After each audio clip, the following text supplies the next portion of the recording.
naye singa Kyagulanyi teyajja twali badde waffe singa Kyagulanyi taliiwo nga tulina tiimu z'abana abasajja bano nga bwe mubalaba abeewaayo okwekkiriranya ne Museveni batusaanyewo nga tulaba ng'olweto kyakkirizibwa kufuna mulimu ebyalo byonna babitututteko ekiro n'emisana n'otuuka mu palamenti ng'amateeka ne muteesa ku tteeka ly'emmwanyi nti palamenti tusazeewo teri kujjawo kitongole ne babayita ekisozi ne bakoma buli omu nga ensawo ye ezimbye ne bakwata ku handouts ne bawa abantu osanga omusajja nga mukulu naye nga yaggwamu ddensa atunuulidde kimu busente bwe bamuwata kyatunulira n'omwana we nti agenda kufuuka momboze ebyalo byonna abasajja babyera kiro na misana bwe nkubuuza nga Munnayuganda lwaki olowooza bammanerenda bonna boogera olulimi lumu mu ggwanga lyonna ku nnyanja yonna babagobyeyo abantu baffe wali obadde okimanyi nti ku nnyanja yonna babagobyeyo Kyagulanyi mugambe emu ku original plan ya Museveni yali yakulaba nti ettaka ly'Abaganda libagibwako bonna anti nze kyange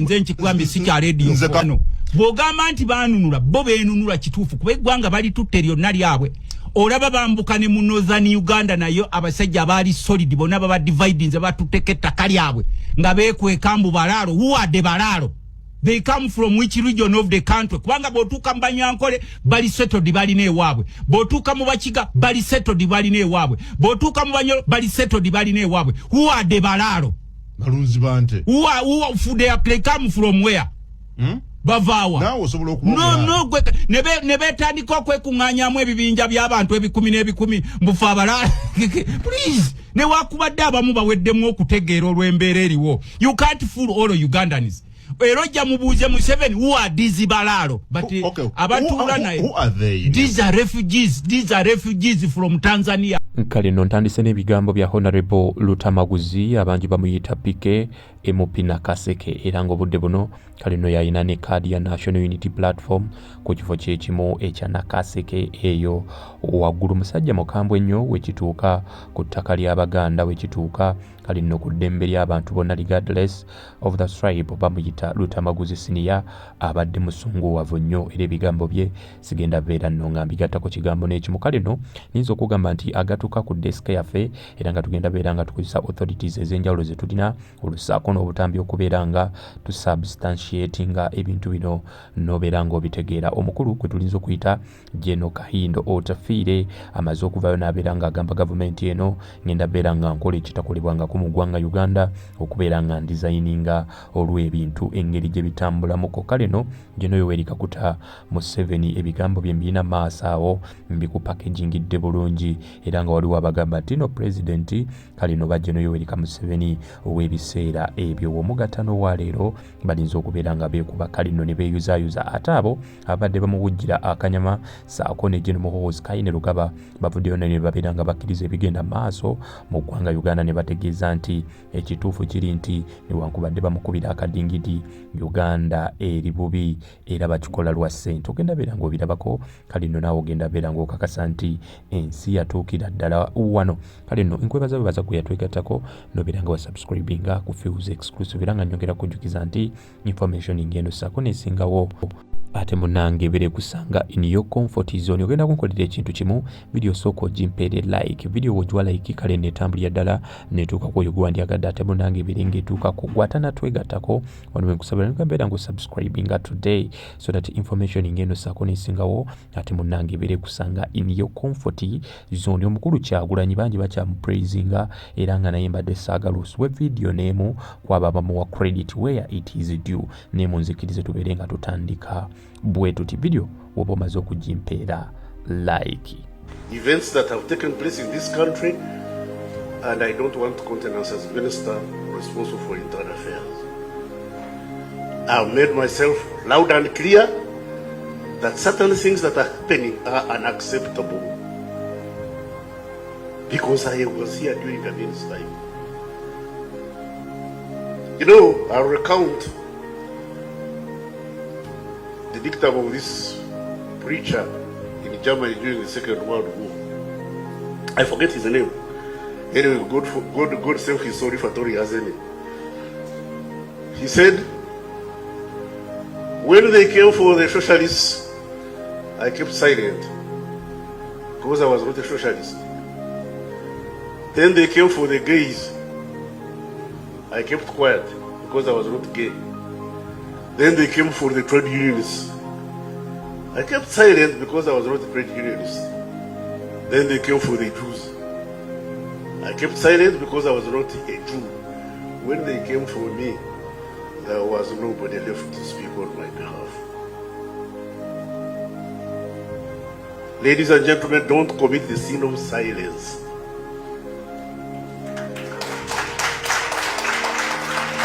And those of us who are in authority must learn to hear. In Kiswahili they say, asiolewa na wazazi, asifundishwa na dunia. If you don't learn from your parents, you'll be taught by the world. Those of us in authority, if we don't know how to exercise authority judiciously and with caution and compassion, we shall be taught by the society we are leading. We lead.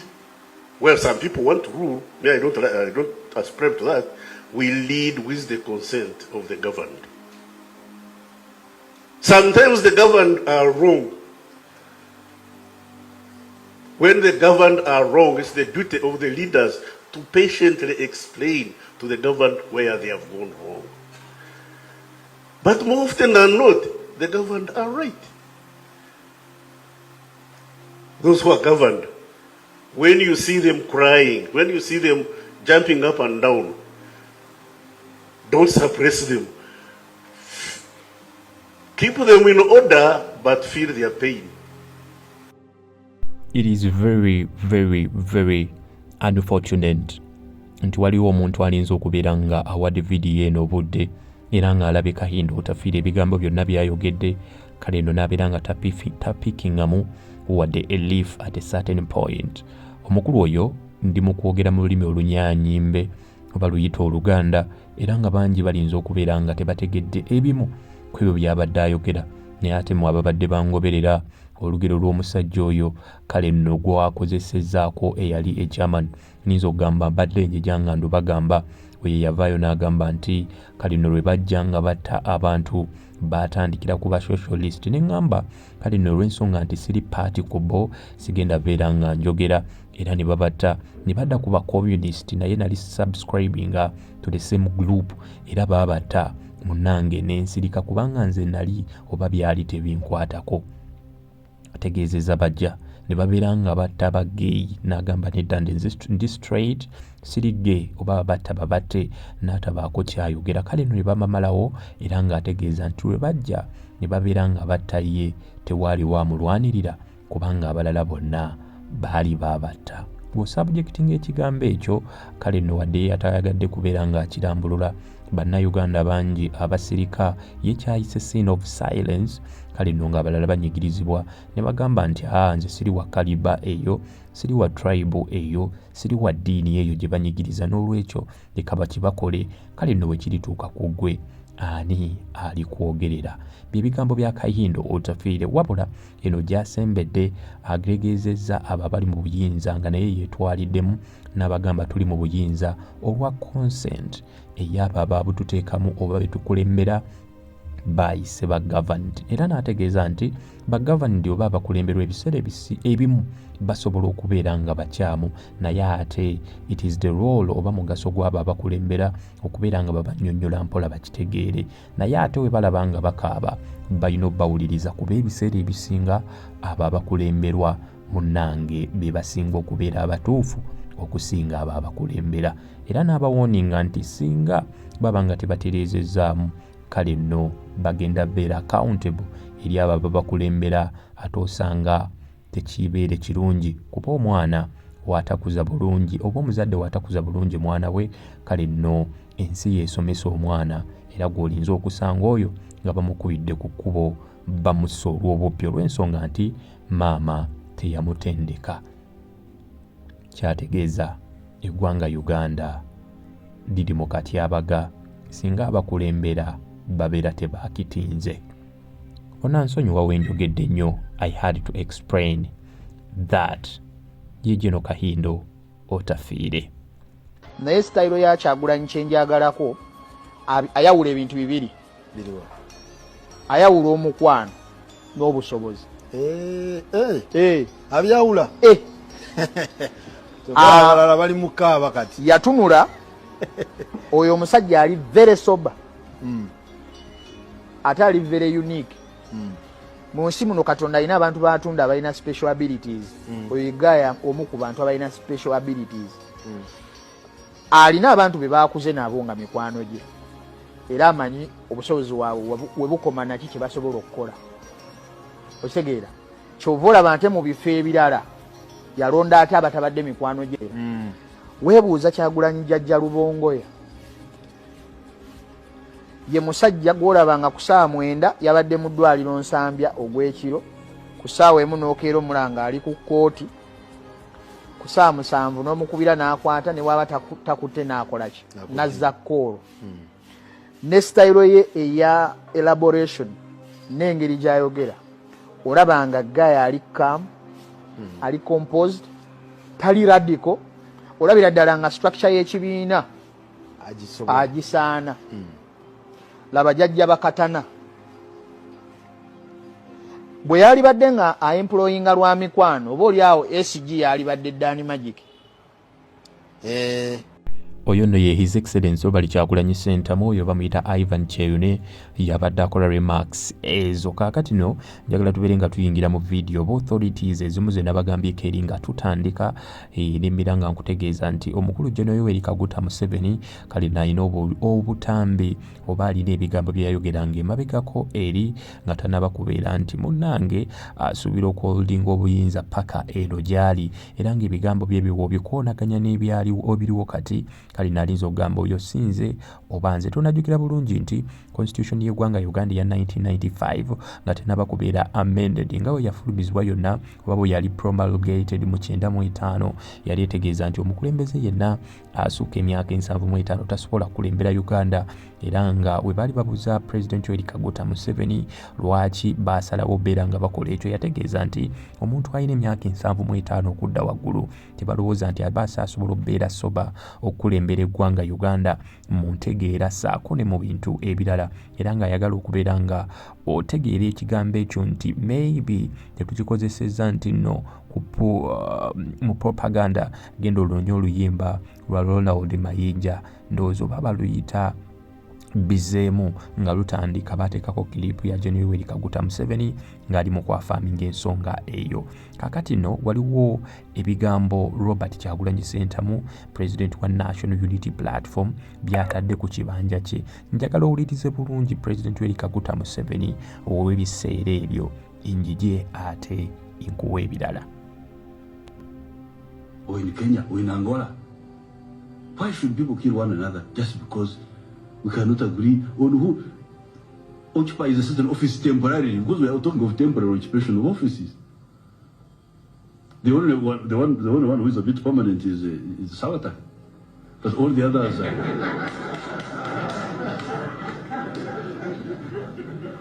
all the others are just temporary.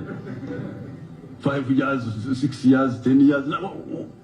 Should that really cause a disruption of society just to decide who does something for 5 years? What is so? See?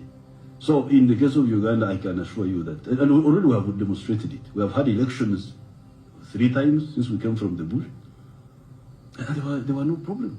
There were no incidents. There was no violence. There were some people who tried to bring back the old politics, but they were handled very, very, very nicely, and there was no violence. So I would like to emphasize that peaceful transfer of power is part of civilization. The more backward you are politically, the more turbulence you get when you get changes. That means you don't know how to handle civil affairs. So you resort to brute force. We had to use brute force the other time because Obote did not allow us to organize things. We tried to appeal to Obote, please, let's have good elections.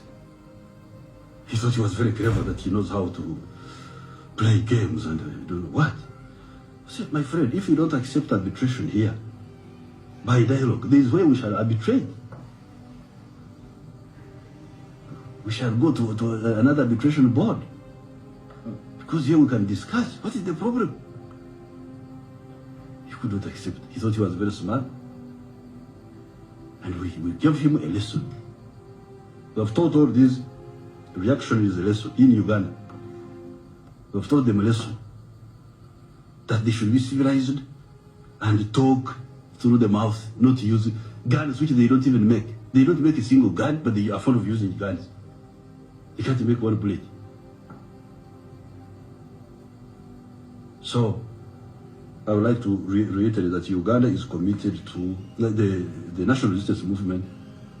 I cannot speak for all Ugandans, there are other Ugandans, but for the ones in NRM who have been supporting NRM, I can say that we support progress, we support civilization.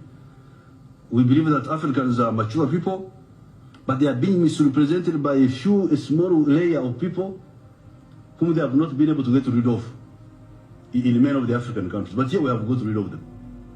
Kale nno wetuvayo ne tubategeeza nti President Yoweri Kaguta Museveni yaliko darling mu ggwanga Uganda osobola okutunuulira ensonga n'ogamba nti kyali kituufu. Era ogeera ogoberera amawulire agasinga 26 yavaayo mu 21 n'agamba he will retire in 2006 mu 26 agenda beera nga alitayalinga teyalitayalinga. Kale nno najja nga bw'atyo akiipinga eyagamba nti munnange ebintu ebikuumidde Africa emabega are the leaders who overstay in power. Kale ate ne bamubuuza ati munnange gwe ng'okulemberedde kati ogenda myaka 4 n'agamba nti ye yali ayogera abo overstaying in power without the consent of the people ate nga ye kale nno bamulonda. Byali bigambo bya Gen. Yoweri Kaguta Museveni. Saagala beera nga kale nno muwanda bigambo mukamwa ngenda kukomaawo kubanga naye bw'atyo bwe yayogera.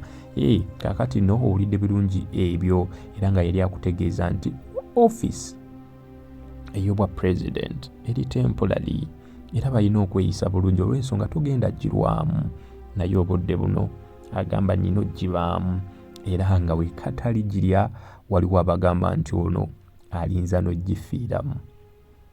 Awo Uganda weetuuse. Kale nno badde mulayi bulungi atambudde nange nzikiriza nzireyo nkuwenjeza ate ebirala.